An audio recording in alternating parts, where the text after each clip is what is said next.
Handa na ang ating whiteboard at marker. Mag-solve na tayo.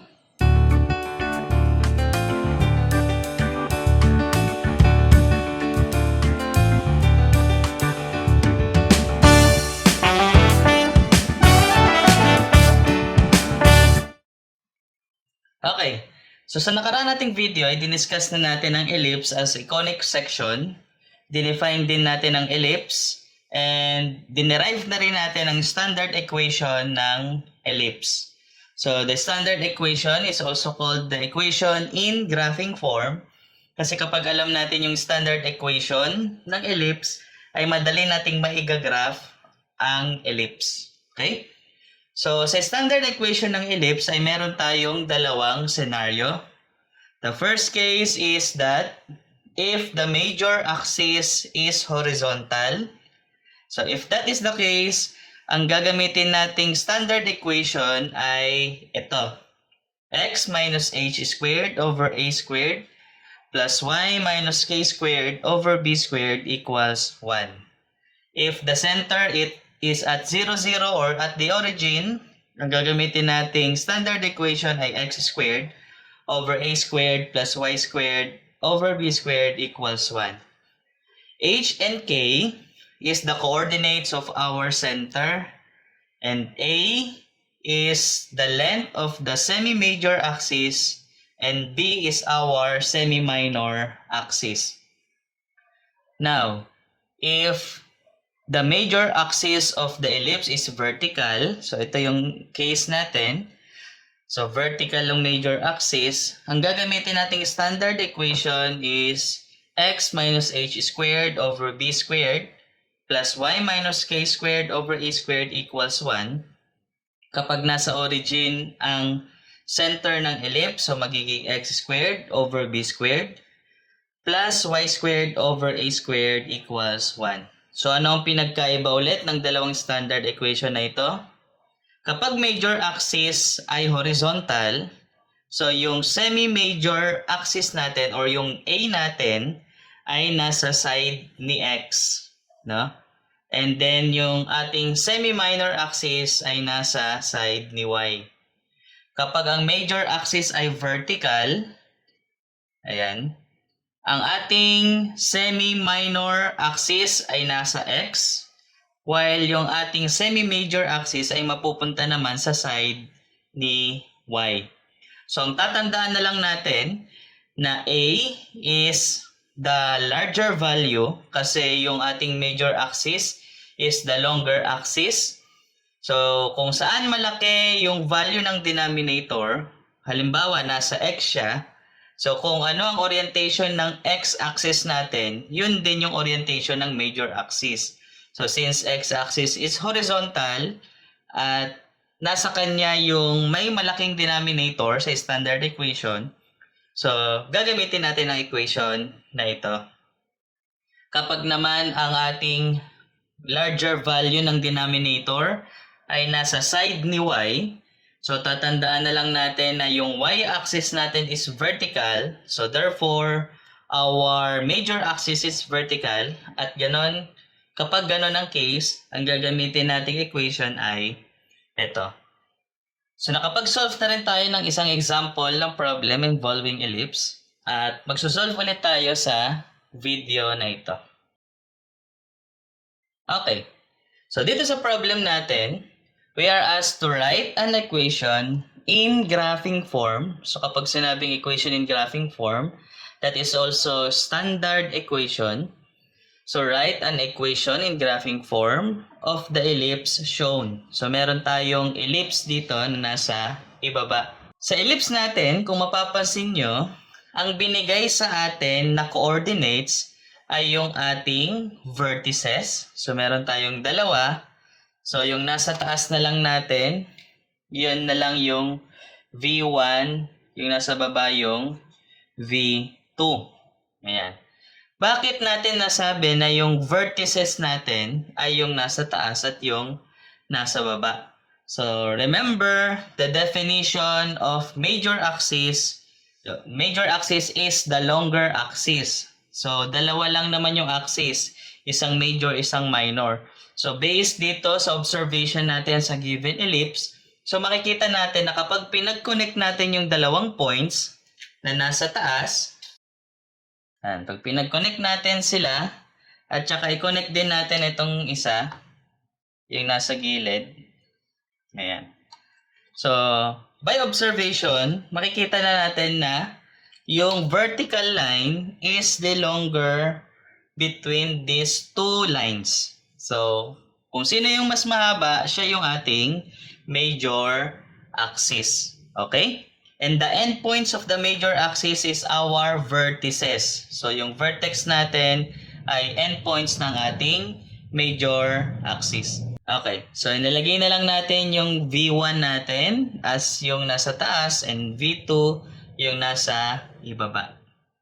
Now, so puntahan naman natin yung horizontal line na ito, which is our minor axis na ngayon. So, the minor axis, ang endpoints ng minor axis naman natin is our co-vertices. So, therefore, pwede nating sabihin na ito na yung W1. Yan.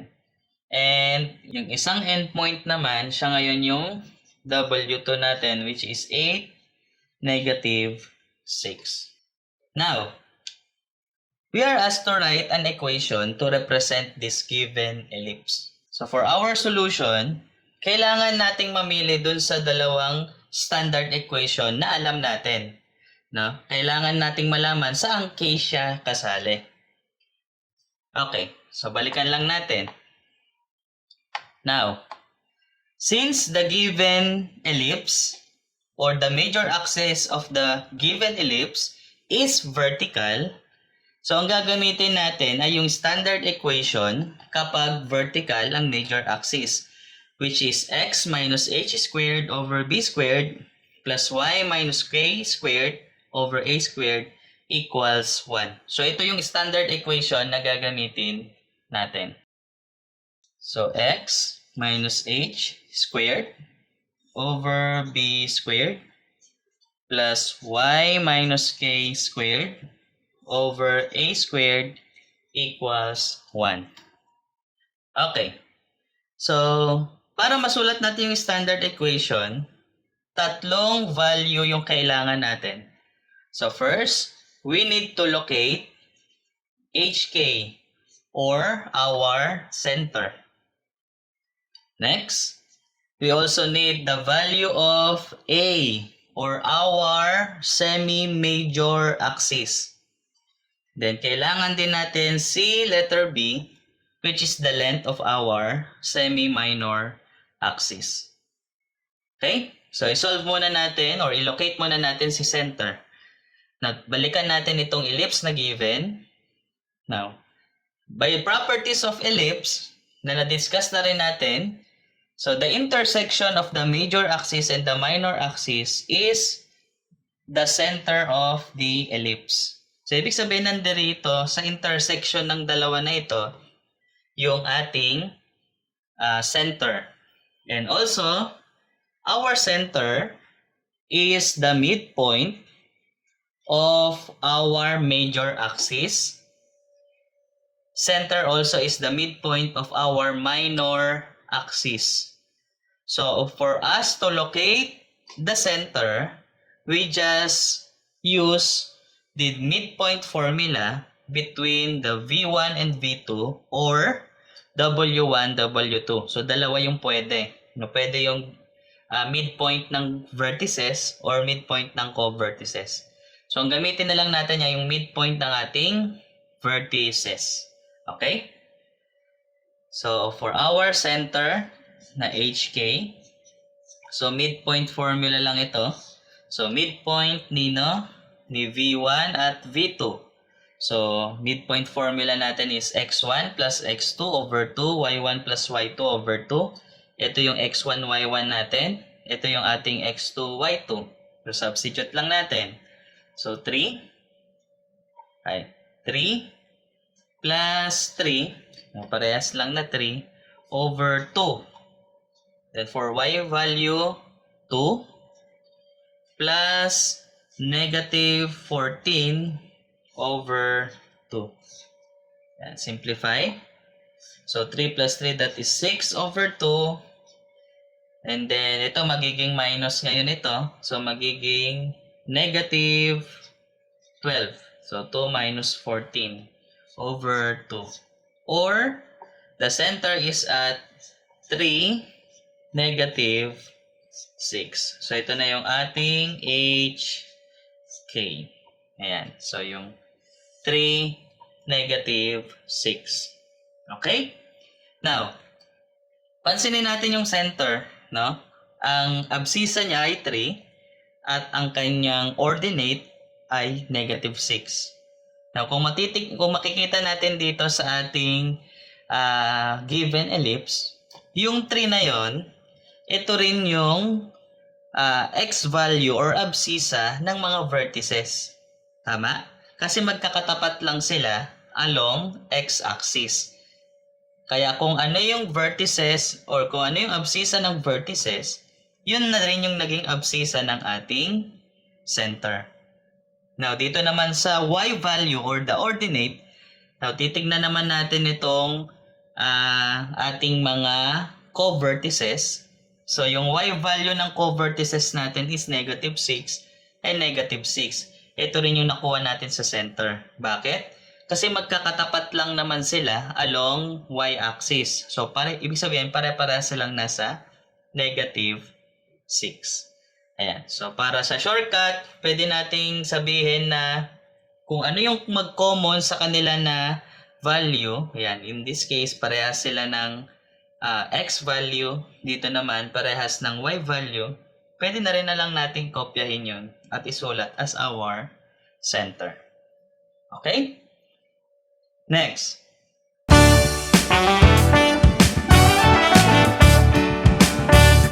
We need also, so okay na tayo kay HK. So we need to find our A. So A is our semi-major axis. So tatandaan natin A is semi-major axis. And semi-major axis is the distance between one of the vertices to the center. So, yung vertices natin ay ito sa V1. So, papunta kay center, yung V1, papunta kay center, that is A. Okay? Yung A natin, or yung semi-major axis, is just half of our major axis. Now, paano natin mahanap ngayon, or paano natin masosolve yung distance ng ating, or yung length ng ating semi-major axis?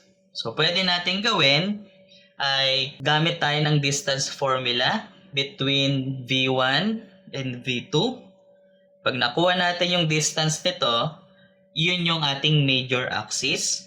Kapag nakuha natin yung major axis, pwede nating i-divide by 2 para ma-solve naman yung semi-major axis. Or, pwede rin naman, since nakuha na natin yung center, hanapin na lang natin yung distance between one of the vertices papunta kay center. So, kapag nakuha natin yon, yun na yung ating letter A. So, ganun na lang yung gawin natin, no, para diretso makuha na natin si semi-major axis. Okay? So, may tinuro din tayong shortcut to find the vertical distance. Yan. Or to solve for A. So, for our A, we just need to find the vertical distance between V1 and the center. Now, since vertical distance sa pinag-uusapan natin, ang kailangan lang natin dito ay yung vertical na element ng line na ito, which is the y value. So, ang hinahanap natin is distance between V1 na 3, 2, and our center na 3, negative 6. Ayan. So, ito na yung, pag nakuha natin distance ito, ito yung A. So, our A, or the distance between these 2 points, is just equal to the difference of the ordinate of P1 and C. So, i-minus lang natin ito, makukuha na natin yung vertical distance nila. Okay? So, magiging 2 minus negative Yan. Lagi nating tatandaan kung sino yung may mas mataas na numerical value or yung mas mataas yung value niya, siya yung mauuna dapat. Ayan. So, equal na to kay 2 plus 6. So, magiging plus ngayon ito. So, 2 plus 6, that is 8. So, our A is equals 8. To solve for B, ganun din. No? Kaya lang, ang gagamitin naman natin ay yung ating co-vertices. So, pili lang tayo dito sa dalawa. Ang gamitin na lang natin ay yung W1.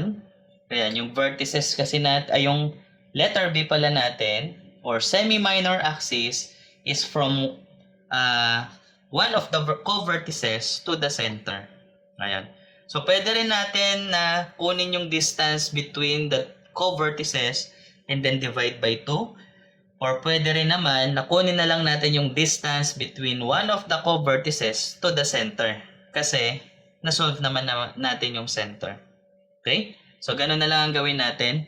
So, W1, negative 2, negative 6, papunta kay center na 3, negative 6. Now, dito naman sa ating semi-minor axis or sa letter B natin, ang kailangan naman natin dito is the horizontal distance. Hindi natin kailangan yung vertical component kasi magkapantay lang sila along y-axis. So, ang kailangan natin dito yung horizontal distance nila, which is ito, yung kanilang mga x value. Okay? So, to solve for B, so i-subtract lang natin kung sino yung mas mataas na value. So, in this case, mas mataas si positive 3 compared to negative 2. So, siya dapat yung mauuna. Okay? So, 3 minus negative 2. Ayan. So, magiging B equals 3 plus 2 or B is equal to positive 5. Okay? So, meron na tayong center, meron na tayong semi-major axis, meron na rin tayong semi-minor axis. Now, dito sa ating standard equation, kailangan lang nating i-square si A, i-square si B. So, A squared natin dito is just equal to 8 squared, that is 64. Then, B squared is just equal to 25. Now, so meron na tayong HK, A squared, B squared. We can now directly substitute to our standard equation. So, magiging x minus h squared over, ang h natin is 3. So, ito yung h natin, yung center, over b squared na 25. Plus y minus negative 6 squared over a squared. Ang a squared natin ay 64 equals 1. So, equals 1 lagi yan. Okay? So, para maayos lang yung ating standard equation, itong minus 6 minus negative 6, gagawin lang natin itong positive. So, burahin ko na lang dito, no? Okay? So, minus negative. So, magiging plus na ngayon siya. So, magiging plus na yung operation niya. So, ito na ngayon yung ating standard equation. So, ganun lang yung process sa pagkuha ng standard equation kapag binigay ay graph ng ellipse. Ayos? Kung meron kayong tanong o meron kayong request, i-comment mo lang sa baba. At kung nakatulong sa iyo ang video na ito, i-like mo naman. I-share mo na rin sa iba, baka matulungan din natin sila. At pag-subscribe na rin sa ating YouTube channel at i-click ang notification bell para updated kayo sa mga videos natin. Ayos!